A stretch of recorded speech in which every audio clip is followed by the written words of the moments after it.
The Springfield 3, a chilling unsolved disappearance. On a warm summer night in 1992, the quiet city of Springfield, Missouri became the backdrop for one of the most perplexing and haunting unsolved mysteries in American true crime history. 3 women vanished without a trace, leaving behind a community in shock and a case that would baffle investigators for decades to come. This is the story of the Springfield 3, the night of June 6, 1992. As the sun set on June 6, 1992, 2 recent high school graduates, Suzanne Susie Streeter and Stacy McCall, were celebrating their achievement with friends at various graduation parties. The girls, both 18 years old, had their whole lives ahead of them. Susie, with her long blonde hair and infectious smile, dreamed of becoming a cosmetologist. Stacy, known for her kind heart and love for volleyball, was looking forward to starting college in the fall. The night was filled with laughter and excitement as the girls moved from one party to another. As the hours ticked by, they decided to spend the night at Susie's house, where she lived with her mother, 47-year-old Cheryl Levitt. Cheryl, a hairdresser and single mother, was known for her warm personality and dedication to her daughter. She had stayed home that evening, likely looking forward to hearing about the girls' night out when they returned. Little did anyone know that this ordinary night would be the last time anyone would see or hear from Susie, Stacy, or Cheryl. The disappearance. The following morning, on June 7th, friends of Susie and Stacy became concerned when the girls failed to show up at a water park as planned. Worried calls went unanswered, prompting a visit to the Levitt residence at 1717 East Delmar Street. What they found, or rather what they didn't find, would send chills down their spines and set in motion one of the most baffling missing persons cases in Missouri's history. The house appeared undisturbed at first glance. The front door was unlocked, which wasn't unusual for the small, tight-knit community. Inside, everything seemed normal, almost too normal. Personal belongings, including purses, money, cars, and keys, were all present. The women's clothing from the previous night was folded neatly, and there were no signs of a struggle or forced entry. But the 3 women were nowhere to be found. As friends searched the house, they noticed a few odd details that would later become crucial pieces of the puzzle. The glass cover of the porch light was shattered, with shards carefully placed on the porch, as if someone had cleaned up the mess. Inside, the answering machine blinked with messages, but when played, the tape was blank. These subtle clues hinted at something sinister lurking beneath the surface of this seemingly ordinary disappearance. The investigation begins. As word spread about the missing women, the Springfield Police Department launched a full-scale investigation. Detective David Asher, one of the first officers on the scene, recalled the eerie atmosphere of the house. "It was like they had vanished into thin air," Asher said. "There was no sign of a struggle, no evidence of foul play. It was as if they had simply walked out of their lives, leaving everything behind." The initial search of the house and surrounding area yielded few clues.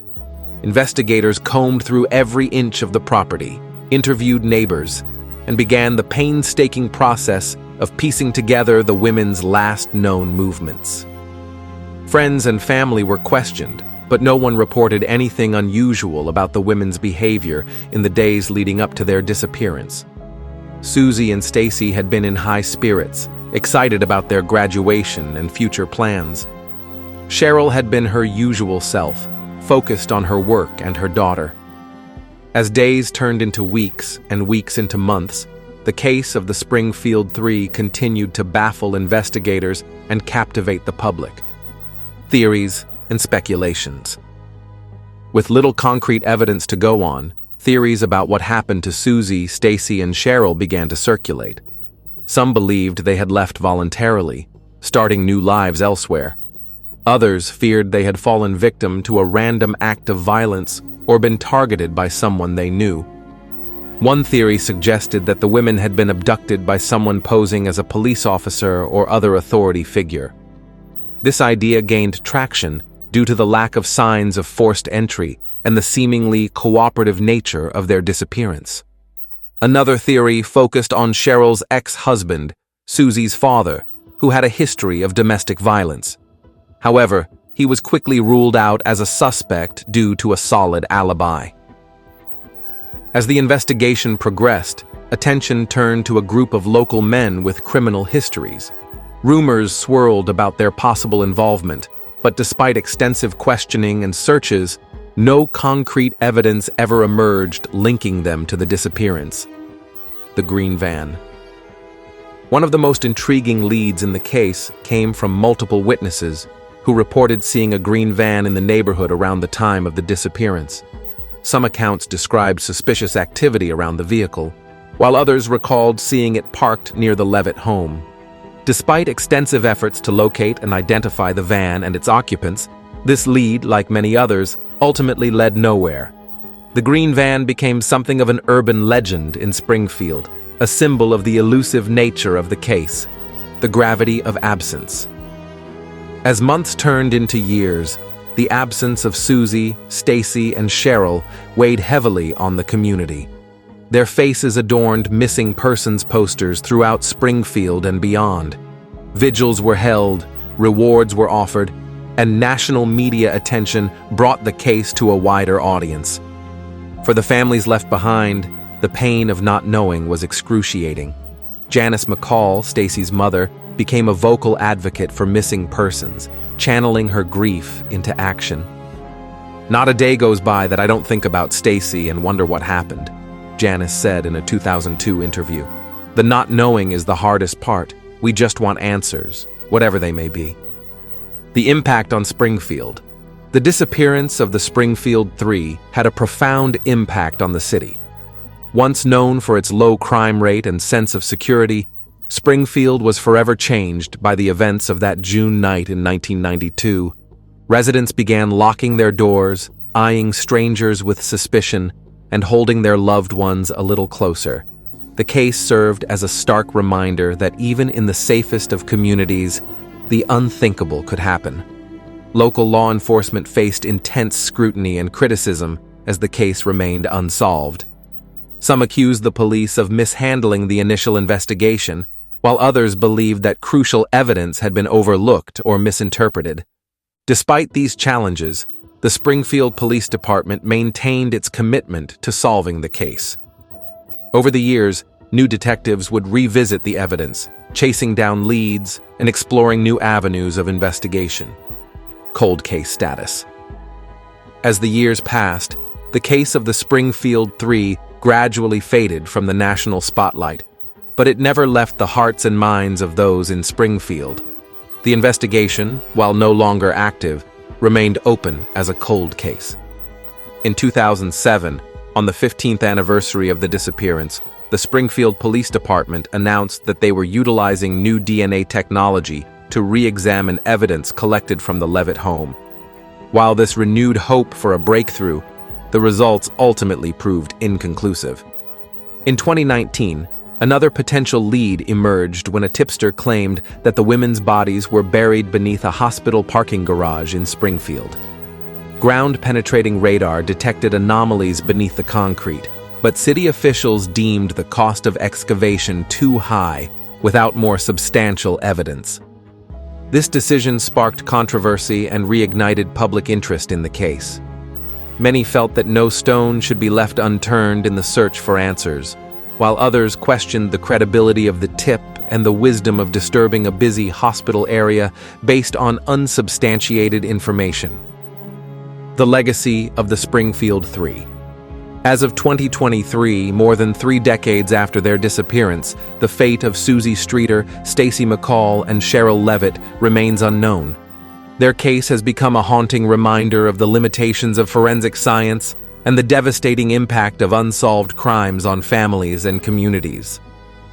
The Springfield Three have been featured in numerous true crime documentaries, podcasts, and books. Their story continues to captivate amateur sleuths and true crime enthusiasts, spawning online forums dedicated to discussing theories and analyzing evidence. For the families of the missing women, The years have brought a mix of hope and heartbreak. While they have never given up on finding answers, they have also had to find ways to move forward with their lives in the shadow of this unresolved tragedy. Stacy's mother, Janice McCall, has become an advocate for missing persons and their families, working tirelessly to keep the case in the public eye and to support others facing similar situations. "We may never know what happened that night," Janice said in a recent interview, "but we can honor their memory by never forgetting and by helping other families of missing persons. No one should have to go through this alone." The unanswered questions. As we reflect on the case of the Springfield Three, many questions remain unanswered. How could three women vanish without a trace from a house that showed no signs of forced entry? What significance, if any, did the broken porch light and erased answering machine messages hold? And perhaps most hauntingly, are Susie, Stacy, and Cheryl still out there somewhere, or did they fall victim to a terrible fate? The disappearance of the Springfield Three serves as a chilling reminder of the fragility of our sense of security and the devastating impact that unsolved crimes can have on families and communities. It challenges our understanding of forensic science and the limits of investigative techniques. Moreover, this case highlights the power of memory and the importance of never giving up in the search for truth. Even after 3 decades, the people of Springfield have not forgotten Susie, Stacy, and Cheryl. Their disappearance remains a wound in the community's collective consciousness, a mystery that continues to haunt and perplex.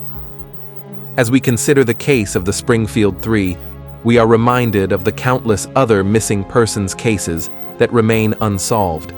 Each represents a life interrupted, a family left in limbo, and a community forever changed. The search for answers in the case of the Springfield Three continues. While the passage of time may have dimmed hopes for a resolution, it has not extinguished them entirely. Advances in forensic technology, new investigative techniques, and the power of public awareness keep the possibility of a breakthrough alive. Until that day comes, the disappearance of Susie Streeter, Stacy McCall, and Cheryl Levitt will remain one of America's most haunting unsolved mysteries, a reminder of the darkness that can lurk beneath the surface of even the most ordinary nights, and the enduring human need for closure and understanding in the face of the inexplicable. As we conclude this exploration of the Springfield Three, we are left with a sense of unfinished business, a story without an ending. But in the absence of answers, we can honor the memory of these 3 women by keeping their story alive, by supporting the ongoing efforts to solve cold cases, and by never forgetting that behind every unsolved mystery are real people, real families, and real lives, forever altered. The case of the Springfield Three is more than just a true crime story. It's a testament to the enduring power of hope in the face of seemingly insurmountable odds, and a reminder that sometimes the most profound mysteries are those that hit closest to home. If you found this exploration of the Springfield Three case intriguing and want to delve deeper into similar unsolved mysteries, please like this video, leave a comment with your thoughts or theories, and don't forget to subscribe to our channel for more in-depth looks at some of the most perplexing true crime cases in history. Your support helps us continue to shed light on these important stories and maybe, just maybe, play a part in bringing long-awaited answers to families still waiting for closure.